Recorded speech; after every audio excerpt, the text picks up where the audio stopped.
अंतर है। भारतीय जनता पार्टी ने बातें बहुत की, इनकी कथनी और करने में बहुत बड़ा अंतर आपको देखने के लिए मिलेगा। ये स्पष्ट तौर पर नजर आता है, समथिंग इज रॉन्ग। कहते हैं कि यूं ही कोई गिला नहीं करता, कुछ न कुछ मजबूरियां और कुछ न कुछ तो खराबियां रही होंगी। तो आप कांग्रेसी भाई हैं, अपनी मीटिंग को खराब कर रहे हैं। तरीका है आपका, शांति रखिए, शांति रखिए। इसको मीटिंग में नहीं मैं समझता हूँ मनीषा जी को मैं जानता हूँ अच्छी तरह से। मैंने पार्लियामेंट का चुनाव लड़ा, उस चुनाव के दौरान उनकी बहुत सक्रिय भूमिका थी और उन्होंने बहुत सब साथियों के साथ मिलकर के अच्छा प्रयास किया और हमने दादरी विधानसभा से जीत हासिल की। हम भी चुनाव लड़ते हैं तो चुनाव में अपेक्षा करते हैं कि हमें कोई अपना साथी है, गिला शिकवा भी है तो हमें बताए और उसके ऊपर हम निश्चित तौर पे संज्ञान भी लेंगे और उसका समाधान भी देंगे। प्रदेश अध्यक्ष चरखी दादरी आने में बीजेपी के लोग ज्यादा खुश नजर आ रहे हैं और कांग्रेस के लोग कम। बीजेपी के लोग अगर खुश हैं तो कांग्रेस के लोगों को ये बात विचार करने की जरूरत है कि भैया आखिर ऐसी बात क्या है जो उनकी खुशी की बात है। आदमी के जीवन के अंदर जब कानून व्यवस्था ही ठीक नहीं है तो उस क्षेत्र में, प्रदेश में और देश में बाकी परिस्थितियां क्या होंगी, इसका आकलन भारतीय जनता पार्टी स्वयं लगा सकती है। मैं कह सकता हूँ कि इनकी एक साल की जो सत्ता रही है नायब सैनिक की, जो तीसरी बार, वो एक तरह से मैं असफल सरकार के तौर पर देखता हूं और पूरे प्रदेश के अंदर एक मायूसी है। सब लोग एक ही बात कहते थे, हरियाणा में स्पष्ट तौर पे कांग्रेस की सरकार बनेगी, लेकिन हारी क्यों? सबसे बड़ा मुद्दा हमारे माननीय नेता राहुल गांधी जी ने उठाया, वोट चोरी, और वोट चोरी के आधार के ऊपर ये काम सब कुछ देखने के लिए मिला। अगर आपके चुनाव की बात करें तो आपका भी एक तरफा माहौल चल रहा था, जैसा कि आजकल फिलहाल लोग कह रहे हैं कि कांग्रेस के लोगों ने ही अपनी पार्टी को हरवा दिया। क्या आपके साथ भी ऐसी ही परिस्थिति बनी थी? मैंने देखा था कि रामविलास शर्मा एक मीडिया पर कह रहे थे कि आप थोड़ा इंतजार करो, राव दान सिंह भी बीजेपी में आ सकते हैं। आप इस पे क्या कहेंगे? नमस्कार, चरखी दादरी न्यूज चैनल पर सभी दर्शकों का स्वागत है। इस वक्त मेरे साथ राव दान सिंह जी जुड़े हैं। देखिए, इन्हें राजनीतिक एक्सपर्ट कहें तो ये गलत नहीं होगा, क्योंकि ये पिछले 30-35 सालों से बतौर नेता काम कर रहे हैं, 4 बार विधायक भी बन चुके हैं।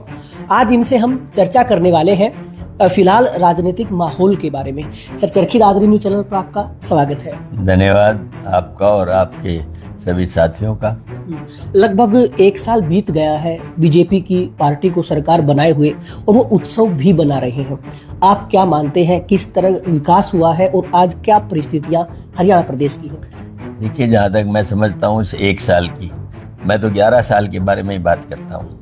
आप कंपैरिजन करेंगे 11 साल पहले जो कांग्रेस की सत्ता थी, उस समय प्रदेश की परिस्थितियाँ और आज की परिस्थितियाँ क्या हैं। उस समय कानून व्यवस्था, उस समय रोजगार की व्यवस्था, उस समय महंगाई की व्यवस्था और उस समय आम आदमी के जीवन को आगे बढ़ाने की व्यवस्था, इन सब बातों को जब कंपेयर करेंगे तो आप स्पष्ट तौर पे एक परिणाम लेकर के आएंगे कि पहले के 11 साल और आज के 11 साल, पहले की कांग्रेस की सत्ता और आज की भारतीय जनता पार्टी की सत्ता में कितना अंतर है।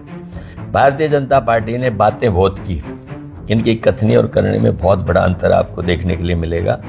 आज पूरे प्रदेश का युवा सड़कों पर बेरोजगार पिलर टू पोस्ट घूम रहा है, उसको रोजगार नहीं। आज महंगाई सर चढ़ के बोल रही है, छोटी चीज से लेकर के सोने और चांदी तक आसमान को छू रहे हैं। डॉलर कहाँ था, वहाँ कहाँ से चल करके आज कहाँ पहुँच गया है, लेकिन सरकार फिर भी गुणगान करती है कि हमने बहुत कुछ किया है। फिर सबसे ऊपर आता है कि कानून व्यवस्था। आदमी के जीवन के अंदर जब कानून व्यवस्था ही ठीक नहीं है तो उस क्षेत्र में, प्रदेश में और देश में बाकी परिस्थितियां क्या होंगी, इसका आकलन भारतीय जनता पार्टी स्वयं लगा सकती है। तो मैं कह सकता हूं कि इनकी 1 साल की जो सत्ता रही है नायब सैनिक की, जो तीसरी बार, वो एक तरह से मैं असफल सरकार के तौर पर देखता हूं और पूरे प्रदेश के अंदर एक मायूसी है। न कोई औद्योगिक बढ़ावा है और न ही कोई रोजगार को बढ़ावा है, न ही महंगाई का कंट्रोल है और न ही कानून व्यवस्था की बरकरार रखने की व्यवस्थाएं हैं। इन व्यवस्थाओं से आप अंदाजा लगा सकते हैं कि कहाँ और किस तरह की मायूसी आम आदमी के जीवन में देखने के लिए मिलती है। किसान पर आधारित ये हरियाणा प्रदेश कृषक प्रधान कहा जाता है।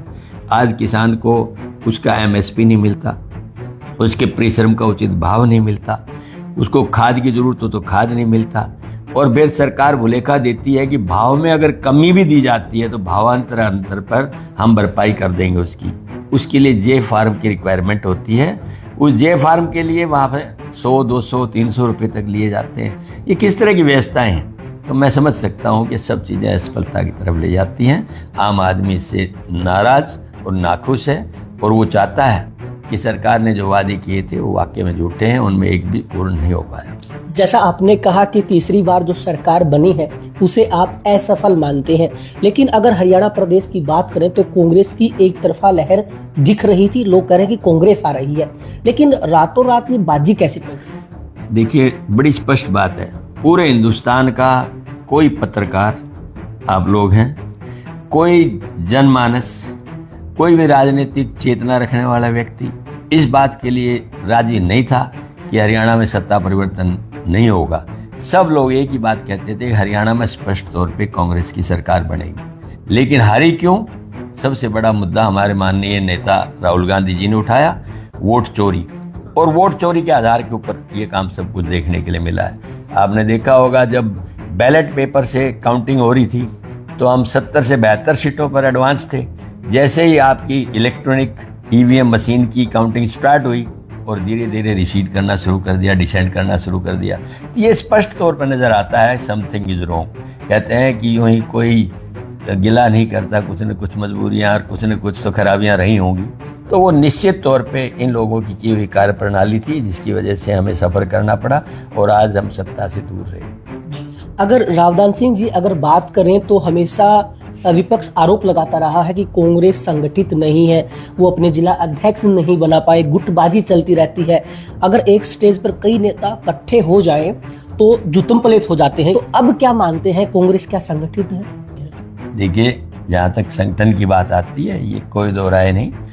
11 साल से संगठन सर्जित नहीं कर पाए थे, लेकिन हमारे नए प्रभारी के बाद संगठन सर्जन राहुल जी के नेतृत्व में हुआ। सभी जिला अध्यक्ष बनाए गए, प्रदेश अध्यक्ष भी बना दिया गया। आज मैं समझ सकता हूं कि संगठन की बात हरियाणा प्रदेश कांग्रेस के अंदर कमी की बात नहीं रहेगी, क्योंकि अब सबको अवसर दिया है। अब ये उन पर निर्भर करता है कि वो अपनी किस तरह की कार्य प्रणाली से प्रदेश के अंदर कांग्रेस पार्टी को फिर से दोबारा ताकतवर बनाने में काम करेंगे। अगर आपके चुनाव की बात करें तो आपका भी एक तरफा माहौल चल रहा था, जैसे कि आजकल फिलहाल लोग कह रहे हैं कि कांग्रेस के लोगों ने ही अपनी पार्टी को हरवा दिया। क्या आपके साथ भी ऐसी ही परिस्थिति बनी थी आपके चुनाव में? देखिए, कुछ न कुछ बात तो रही है, क्योंकि एक बने हुए माहौल के बावजूद भी अगर हम कहीं सफलता नहीं हासिल कर पाए हैं तो कमियां तो रही हैं, जिनके अंदर मैं समझ सकता हूँ दूसरों से तो गिला क्या, जब अपने कोई काम करें। तो ऐसे लोग रहे हैं, तो उनको मतलब मैं समझ सकता हूँ कि आने वाले समय के अंदर विशेष तौर पे ध्यान दिया जाएगा और जिन कमियों की वजह से हम पीछे इसको जीत नहीं हासिल कर पाए, उसको जीत हासिल करने के लिए दोबारा से उनको नया मोड़ दे करके नई सर्विस कार्रवाई की जाएगी। रावदान सिंह जी, अगर बात करें तो चरखी दादरी में जो माहौल बना, जब प्रदेश अध्यक्ष चरखी दादरी पहुंचे, आपके भी शायद संज्ञान में चीजें होंगी, क्या मानते हैं एक कार्यकर्ता बड़े नेताओं तक, हाईकमान तक नहीं पहुंच सकता और प्रदेश अध्यक्ष तक अगर अपनी बात पहुंचाना चाहे तो वो विफल हो जाता है। तो ऐसे में जो आम वोटर है, आम कार्यकर्ता है, वो किसके पास जाए? देखिए, जहाँ तक मैं समझता हूँ, अगर किसी को कोई ग्रज है और पार्टी का समर्पित कार्यकर्ता है तो वो निश्चित तौर पे अगर ये मौका नहीं मिल पाता तो पार्टी फोरम में जब आदमी, पार्टी के नेता इकट्ठे होते हैं, उस जगह ये बात निश्चित तौर पे कर सकता है और उसका समाधान भी हाईकमांड के नोटिस में अगर डालें, लिखित में डाल सकते हैं, वैसे पार्टी की बंद कमरे में बात करके बता सकते हैं, तो उसका समाधान भी किया जा सकता है। अगर गरज है किसी को तो बताना चाहिए, यही सच्चे कार्यकर्ता है कि एक भावना होनी चाहिए, तो वो जरूर कहनी चाहिए बात। चरखी दादरी में जो डॉक्टर मनीषा सागवान है, जो प्रत्याशी रही है, उनके खिलाफ अनुशासनहीनता का कारण बताओ नोटिस निकाला है। तो क्या ऐसे में अगर कहीं माहौल खराब होता है तो वहां के जिला अध्यक्ष के खिलाफ निकालना चाहिए या किसी कार्यकर्ता के? देखिए, जहां तक मैं समझता हूँ, मनीषा जी को मैं जानता हूँ अच्छी तरह से। मैंने पार्लियामेंट का चुनाव लड़ा, उस चुनाव के दौरान उनकी बहुत सक्रिय भूमिका थी और उन्होंने बहुत सब साथियों के साथ मिलकर के अच्छा प्रयास किया और हमने दादरी विधानसभा से जीत हासिल की। रहा सवाल उस दिन की मीटिंग जब अध्यक्ष वहाँ गए, मुझे इस बात का कोई इल्म नहीं है कि किन परिस्थितियों में ये बात हुई है। अगर कोई बात हुई है तो उसका माकूल और सही तरीके का जवाब देना चाहिए कि भाई ये व्यवस्थाएं थी और इस व्यवस्था से ये बात आई है सामने, तो उसका निराकरण हो जाएगा। अच्छा, हमने भी देखा है कि लोग कह रहे थे कि प्रदेश अध्यक्ष जी जो आपके पास खड़े होकर लोग भाषण दे रहे हैं, जो कह रहे हैं कि आप हमें आदेश दीजिए, हम आदेश फॉलो करेंगे, तो कुछ ऐसे नेता भी थे जिनकी ऑडियो भी वायरल हुई थी अपने ही प्रत्याशी को हराने के लिए। लोग उन लोगों का विरोध कर रहे हैं कि स्टेज पर क्यों बैठे, तो ऐसे में क्या होना चाहिए? देखिए, अगर उस टाइम पे कोई रिटर्न कंप्लेंट आपने हाईकमांड को दी थी और हाईकमांड की नोटिस में थी तो एक अलग बात है, वरना तो सिर्फ ओरल कह देने से वो बात आपके अध्यक्ष तक नहीं बाकी हाईकमांड तक भी पहुंची नहीं है। तो उन लोगों को ध्यान जरूर देना चाहिए जिन्होंने पार्टी के खिलाफ काम किया हो और पार्टी का जब कोई बात आई हो जीतने की, उस टाइम पे कोई विघन या कोई बाधा डाली हो तो उस बात का जरूर ध्यान देना चाहिए, इसमें कोई दो राय नहीं। लेकिन आपके यहाँ क्या परिस्थितियां थी मुझे नहीं पता, उन परिस्थितियों में क्यों ये बात आई वो सिर्फ आप या वहाँ के लोकल आदमी बता सकते हैं। इन परिस्थितियों की वजह से वहाँ पर ये बात आई। तो मैं समझता हूँ कि पार्टी की भावनाओं के अनुरूप पार्टी का साथी है तो पार्टी के हिसाब से काम करे, ये सब आदमियों की अपेक्षा रहती है। हम भी चुनाव लड़ते हैं तो चुनाव में अपेक्षा करते हैं कि हमें कोई अपना साथी है, गिला शिकवा भी है तो हमें बताए और उसके ऊपर हम निश्चित तौर पे संज्ञान भी लेंगे और उसका समाधान भी देंगे। श्रीमान जी, लोग कह रहे हैं कि प्रदेश अध्यक्ष चरखी दादरी आने में बीजेपी के लोग ज्यादा खुश नजर आ रहे हैं और कांग्रेस के लोग कम। ये तो उनकी अपनी व्यक्तिगत भावना है, जो वो सोचते हो। तो मैं समझता हूँ कि बीजेपी के लोग अगर खुश हैं तो कांग्रेस के लोगों को ये बात विचार करने की जरूरत है कि भैया आखिर ऐसी बात क्या है जो उनकी खुशी की बात है।